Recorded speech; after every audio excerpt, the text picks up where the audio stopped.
4.5 কিনছিলেন, জি কেনা দেন 7 লাখের ভিতরে বেচাকেনা হবে। কয় মাস ছিল আপনার কাছে? 7 মাস আর আসসালামু আলাইকুম ভিউয়ার্স, আপনাদেরকে কিছু সফলতা এবং ব্যর্থতার গল্প শোনাবো।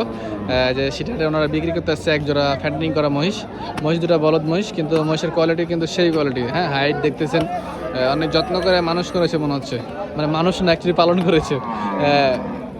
আপনার বাসারই তো নাকি? জি বাসা। কতদিন ছিল আপনার এখানে? কয় মাস ছিল আপনার কাছে?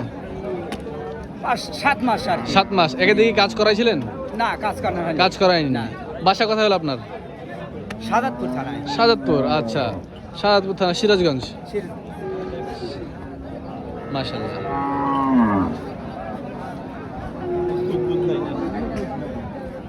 আচ্ছা, দাম চাচ্ছেন কত? 7.5 লাখ টাকা। 7.5 লাখ। বেচা কেনা করলে কত করবেন? বেচা কেনা দেন 7 লাখের ভিতরে বেচা কেনা হবে। পাইছেন কত? পাইছি 6.5। 6.5 পাইছেন। আচ্ছা, আর একটা কথা, আপনি এই মহিষে যে খাবার প্রতিদিন কত টাকা খরচ হচ্ছে আপনার?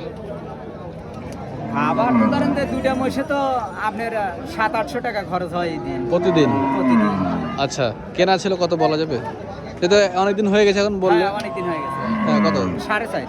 4.5 কিনছিলেন, জি। তো লাভ লস হিসাব নিকাশ করলে কেমন থাকতে পারে আশা করা যাচ্ছে? যদি তো আল্লাহ দিবে। 7 লাখে যদি বেচেন তাহলে কি 1 লাখ? হ্যাঁ, থাকবে। যাক, মাশাআল্লাহ, আলহামদুলিল্লাহ, ভালো লাগলো আপনার সাথে কথা বলে। ভালো থাকবেন। গ্রামের সহজ সরল মানুষ, অনেক এদেরকে বলা হয় অ্যাকচুয়ালি গিরোস। হ্যাঁ, কেননা হচ্ছে গিরোস মানুষ, জোড়া জোড়া মহিষ পালন করে এভাবে করে হাটে নিয়ে এসে বিক্রি করে। ভালো থাকবেন, সুস্থ থাকবেন, দেখা হচ্ছে অন্য কোনো এক পর্বে। আসসালামু আলাইকুম।